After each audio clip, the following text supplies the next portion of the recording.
Good evening, viewers, or good morning, wherever you're watching this program. This is your host, Dr. Gilbert Githere, coming to your homes with another program. The subject is a logarithmic law of value. We've been discussing it. We're in part 7, but this is just some addition information for you to understand more the logarithmic law of value.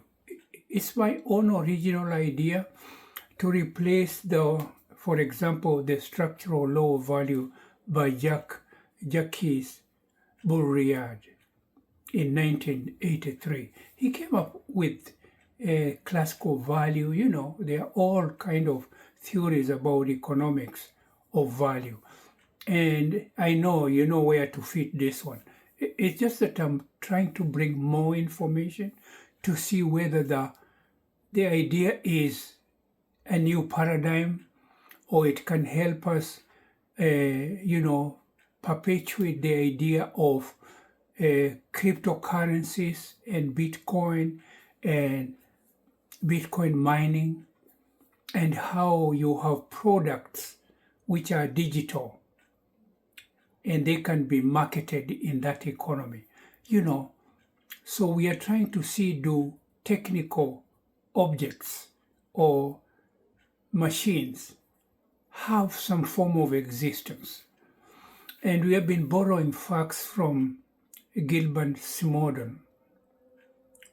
Gilbert Simondon has written a lot. Yok Hui, Bernard Stiegler, and many other philosophers and economists have written about this subject. So this one is especially what Gilbert Simondon has said about, do machines or technical objects have existence? Because it is so important that Simondon is actually defining. And these cars on this street, this is about a third of a mile straight away. Excuse me. That voice came in, I just switched off. Excuse me. Now, and I'm gonna go into it because he discusses subject like ontology, the study of being. It's so important because study of being. With him, he replaces it with transduction, ontogenesis, because that is metaphysics and logic of the Greeks when they were discussing the state of being. And he kind of says this, the problem with ontology. Since the Greek philosophy has usually been grounded in ontology, and this is the study of being, study of beings, ontology. For thinkers such as Parmenides, Aristotle, Socrates, Herodotus, Heraclitus, and many other philosophers in the Greek world, much of later metaphysics, an individual already exists as a complete entity, possessing fixed properties. Philosophy then has this question to ask when you have an individual who is complete. What is a human? They stayed, pondering, what is a human? What is a machine? What is life? And what is substance? So you can see the questions the philosophers like Parmenides, before people like now, as modern come up, and they start questioning human, who is a human? Should we look at a human as a substance, or should we look at him differently? And this is what we are getting to. But let me just continue. Existence is assumed first. Existence is first. Because if you look at Martin Heidegger, existence, he was trying to see the entities of being that makes us exist, struggle in life, there in the bush, in this short, cruel life. Existence was everything. Change becomes secondary. Simondon believes this reverses reality. He argues that individuals are never completely finished. They are ever evolving, they are dynamic. That means your cells are always dividing. Your emotions, your perpetuations, your understanding, your perceptions, they're always changing. So we are always in a state of becoming. And that's a very important fact. We are always, and every minute, every time, we are becoming. And that's a very important fact for you to remember. Because do algorithms, when we give them information to do a blockchain mining, do they start having a becoming? Do they become a being? Because all this becoming is a transference of information. Nothing else. The state of becoming, even a gene in your body, to kind of advance and become more sophisticated and complicated, it has to receive information and act on the information and become a more advanced gene in our body where it is situated in an organ. That's just addition, just to ponder over. They are continually forming. Instead of beginning with being, philosophy, according to Simondon, should begin with individuation. How do we become complete individuals? That's a mouthful there. Individuation is what we should be concerned about. So if you bring that into the context of algorithms,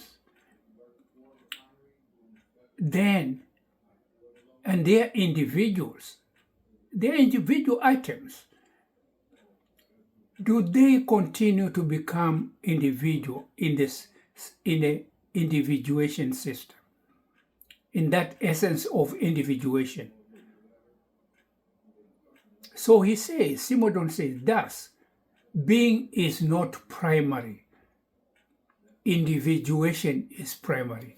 Now, you see there, he goes against people like, who should I say there? Hegel, Edmund Husserl. He goes against philosophy as we know it. Because being stops to be the real thing that we should look at.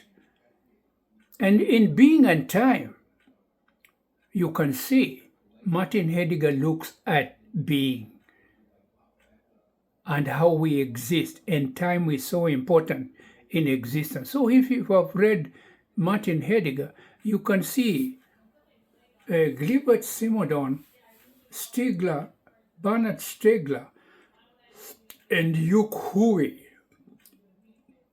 they refute that philosophy.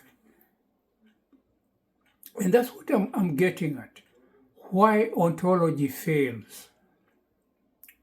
Ontology treats an individual as if it were already complete. So ontology takes the study of being. So it takes an individual, you're complete, and it starts to study you. Substance, you are the substance, and the object, the dualism, the Cartesian. And the duality of being is so important. That's where the Western philosophy dwells on. But you see, as we go to the digital age, this starts to be challenged. It is being challenged. And we're going to see how it's going to be reconciled. But every real object contains unresolved tensions, metastasis. It is the metastasis of things. It's always changing. Examples include a growing embryo.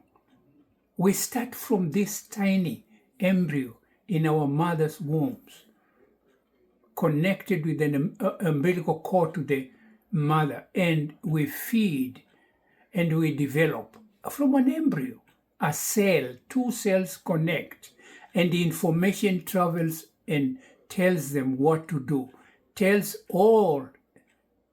In that individual, individuation starts, the division of cells, and we become complete human beings with organs just through passing of information. And that is what a logarithm does. That's what we are coming to discover. That is, we are not alone in this earth. That's what we are coming to learn now. Because if those might be the aliens we have never addressed ourselves to. A growing embryo, a crystal, an ecosystem, a society, a computer network, an artificial intelligence, a robot. These are things in the state of becoming beings. So you can see individuation becomes really a subject that we should take care in this kind of becoming. None of these exist as perfectly finished entities. Each continually reorganizes itself. A robot reorganizes itself into a more sophisticated being. An embryo does the same. A computer does the same. It's always being perfected by us. We are the parts of its individuation. That is collective being. Psychological being, emotional being. We are always in a collective situation. As a group, we help in each other's individuation. Our psyche, our consciousness becomes more sophisticated because of the social interaction we do with each other.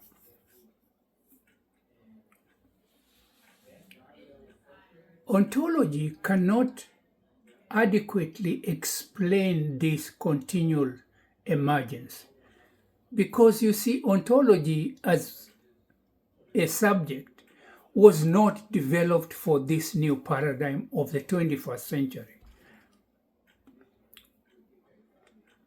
Simondon, therefore, develops a philosophy centered on genesis rather than essence, ontogenesis. Ontology is developed on essence of being. The other one is genesis, individuation of the cells, ontogenesis. A very interesting word in transduction. Transduction, the engine of individuation. The study of being, phenomenology, is a very, very important concept, subject and object, very important.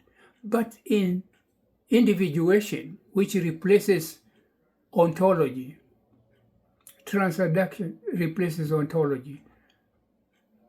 The engine of individuation, transduction is the engine. Transduction, induction, deduction, transduction. Transduction is Simondon's central concept. is trans influences each operation influences the structure and forms a new structure. We're going to get into that. Just don't bear with me. I jumped a little bit. He defines it as the process through which a structure progressively propagates itself by resolving tensions in a metastable field. In a metastable field. That's very important. Metastasis.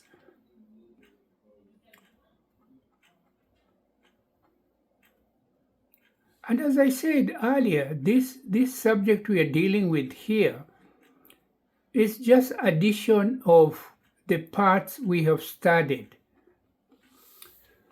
Because in the algorithmic law of value, I was in part 7. This is just addition of some information, like the transduction. You think about the workings of algorithms as they create blockchains, bitcoins, cryptocurrency, and as they create things in life, things are becoming, as they individuate, as they transduct, they are growing into things. Okay. Simply stated, this is Simondon continuing. One transformation creates the conditions for the next transformation. Every newly formed structure becomes the basis for further formation. For example, when a crystal grows, the first crystal layer forms. That layer guides the second guides the third. Growth continues progressively. Nothing externally commands the crystal. Is an internal behavior, characteristics.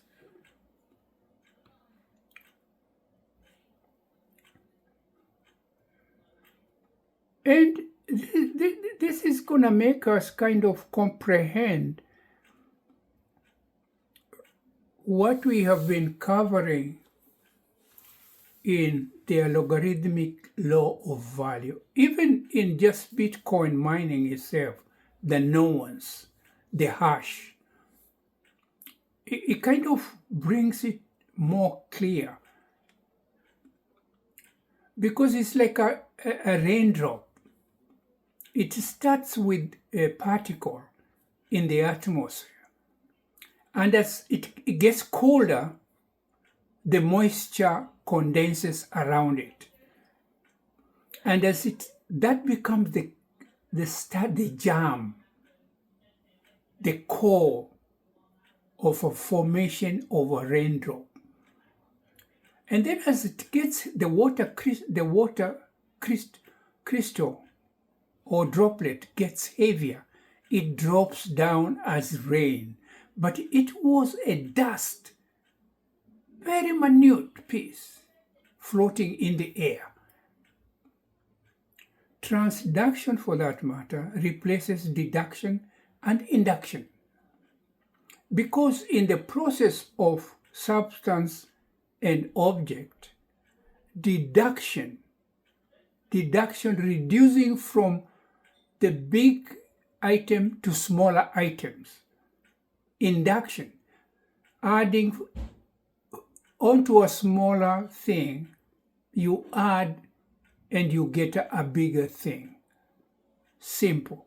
Is replaced by transduction, which is individuation.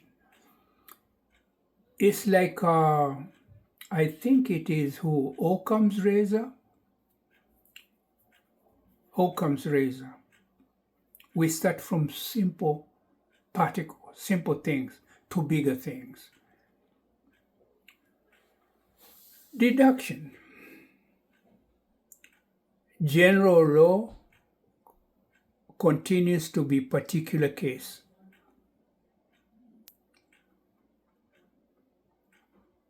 Induction. Particular cases, they become general. From a smaller particle, it becomes bigger. You induct something. You induce. And if it is a balloon, it becomes bigger. If you reduce the air in a balloon, it becomes smaller. Deduction and induction. Transduction. One resolved state generates another.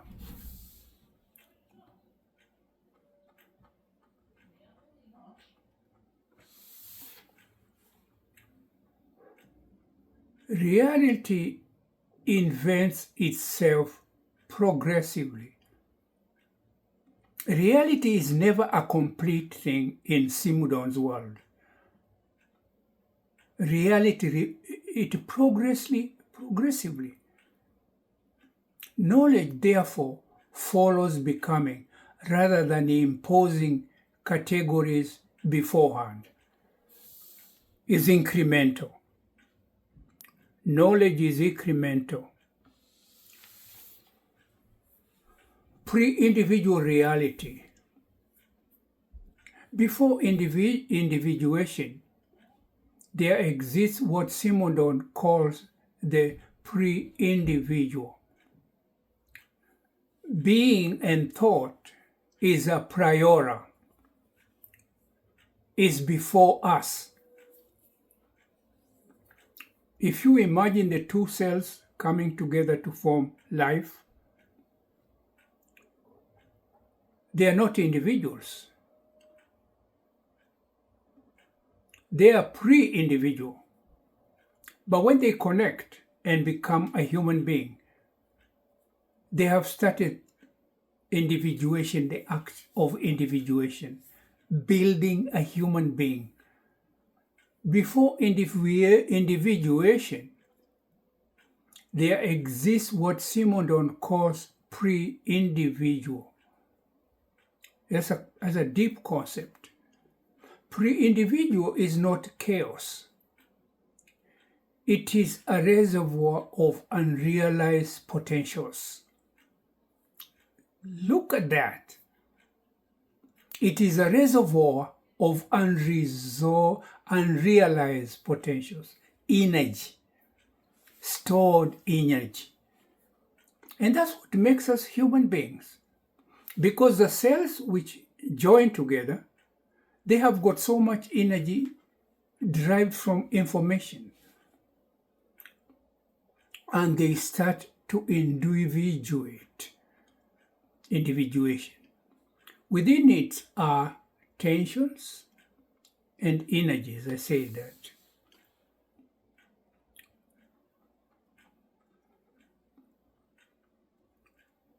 And at the same time, there is a lot of incompatibilities,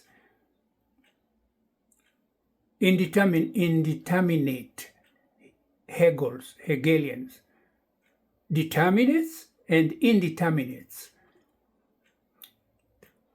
late structures. There are structures which come up, latent structures, hidden, subtle.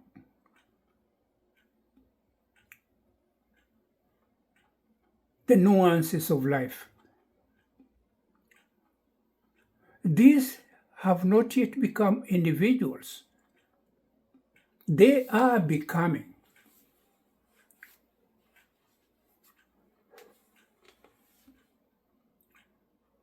Individuation releases portions of these potentials without exhausting them completely. Thus, every individual always retains pre-individual potentials for future development. These are the building blocks of what we become or whatever is life on this earth. Is built from building blocks of pre-individual.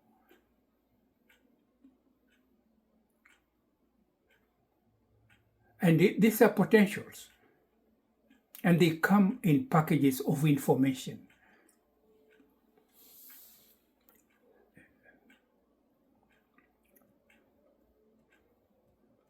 Metastability. Classical physics often assumes stable equilibrium. Simondon instead emphasizes metastability.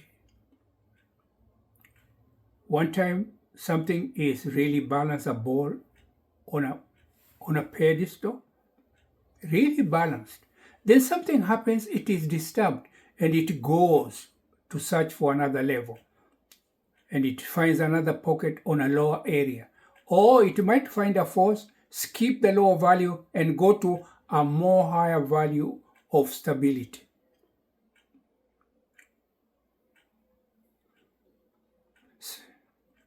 Metastable system appears stable while still containing unrealized possibilities for transformation. Examples include supercooled water, biological evolution, the human brain, machine learning systems, technological innovation. Algorithms are a form of metastability. Beautiful, yeah? Algorithmics, a science of operations. We had transduction. But to define transduction, which has replaced ontology because it is a state of individuation, we have got to go deeper and get the tools which can help us to explain the theory of transduction. Algorithmics is one of the tools that's going to help us to understand individuation, transduction. Simondon proposes algorithmics from the Greek allage, A-L-L-A-G-E, which means change, as a general science of transformations. The transformation of building the being of becoming, because being is always in a state of becoming. And if there is that transformation of becoming to a being, there has to be the building materials that are going to be piling. It's as if you're building a house, because the structure is becoming a dwelling. That's what he said, transformation.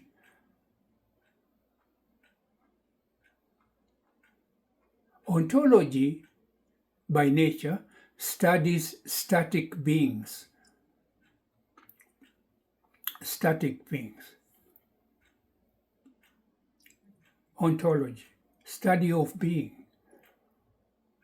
Algorithmic studies operations. Instead of asking, so we come to what algorithmics, which helps transduction, the questions it poses.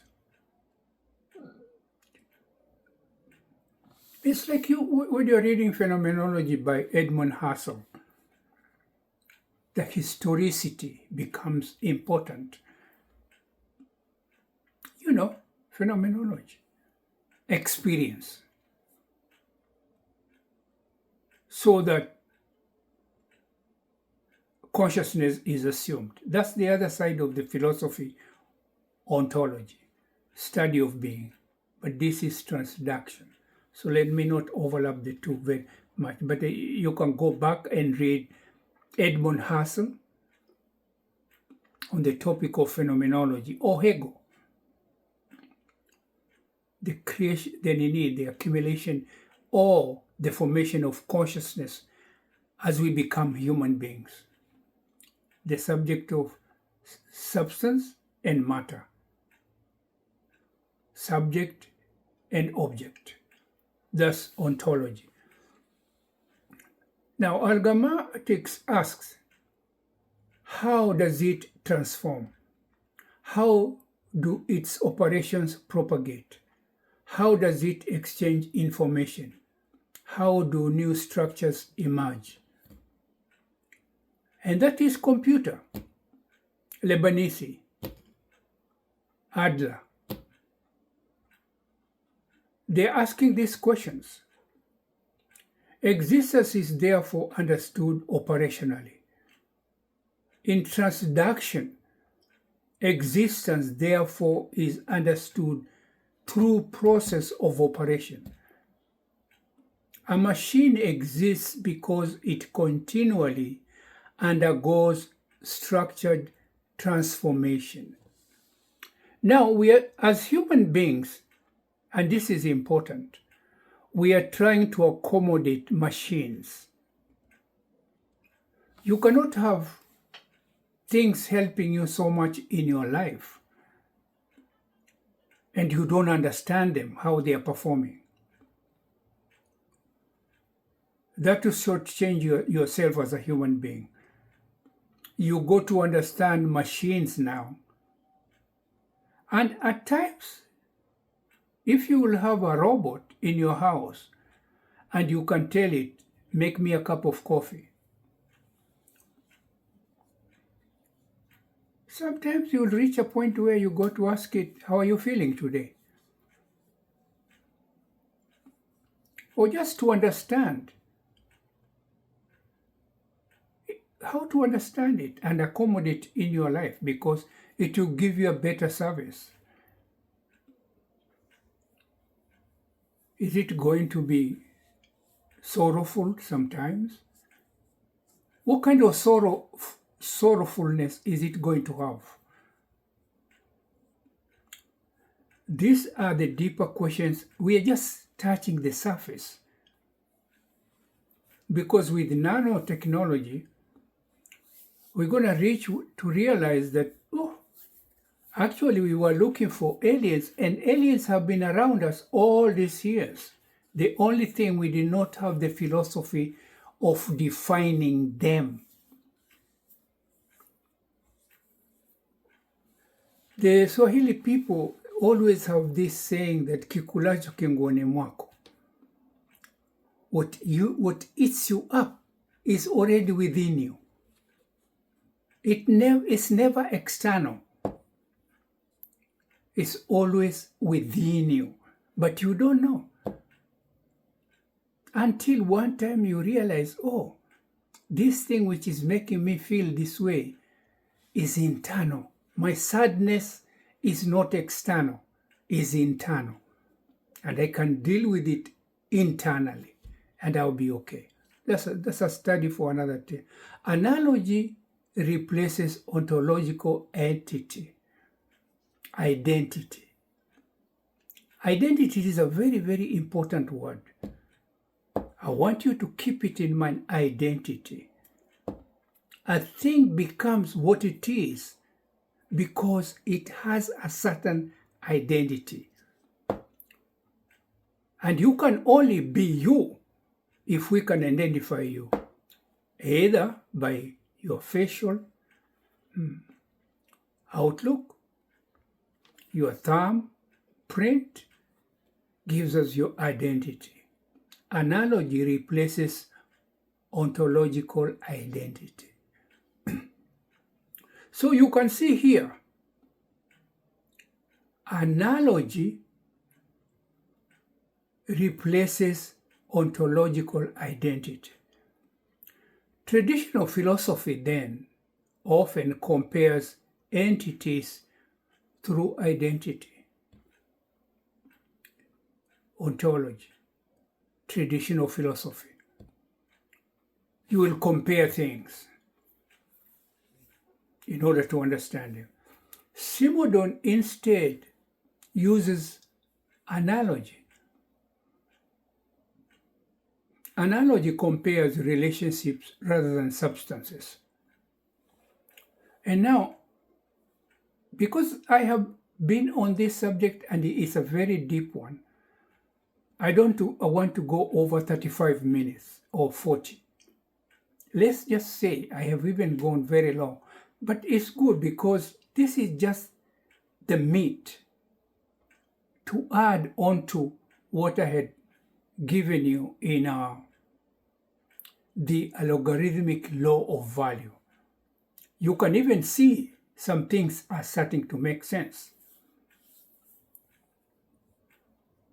Because if you ask yourself, how does the philosophy of Bitcoin mining, what's happening really? This kind of starts to make it more palatable. The mental gymnastics become a little bit easier. You can negotiate some of the things that you kind of been hearing in the other section. So I'm going to kind of wind up slowly. And this is the last part I'm going to kind of deal with. And it is very important because this is now the tools for transduction. Analogy compares relationships rather than substances. For example, the relationship between neuron and brain is analogous to transistor processor. Now you can see we have the equivalents. When you're studying your brain and the processor in the computer, they go together. Because there is information traveling, for example, through electricity, electrons. Information is traveling. Even in our brains, the information you consume is traveling through by means of electrons. Electricity. We are all electricity. So we have so much in common. But when you look at yourself, you think, I am flesh and I have nothing to do with electrons. No. That's why they are studying the psyche of a human being. Is the travel of information in the brain through electrons. Sometimes it's going too fast. You can slow it down and you will correct some problems human beings have.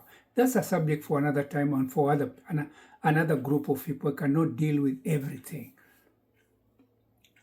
Now, they are not identical. The things I've talked, processor and brain, they're not identical. But they perform analogous individuating functions. And I think at this point is a good point to stop.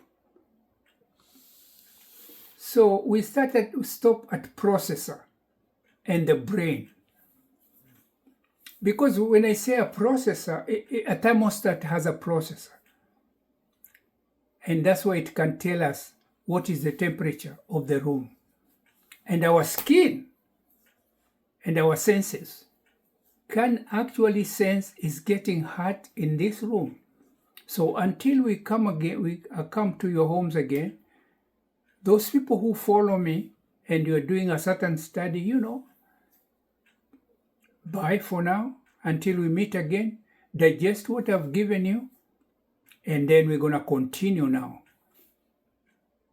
And this is your host, Dr. Gilbert Githere saying bye and ciao until another time.